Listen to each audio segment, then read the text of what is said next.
This is a Samsung model number 915N.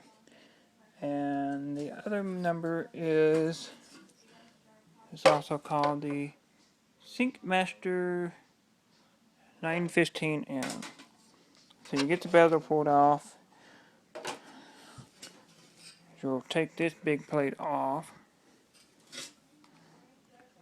This guy here just snaps off, that snaps off. You unplug these. What you're going to do is you're going to change these 4 cups over here. One's 1000 microfarad, there's two 470 microfarad, and there's a 330 microfarad. All 4 of those need to be replaced. And that'll take care of your digital board over here being.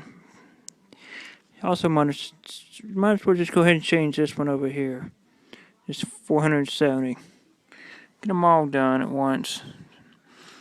And that'll take care of your problems with your screen not turning on or anything else issues with your screen. Thanks for watching, and I'll see you next time.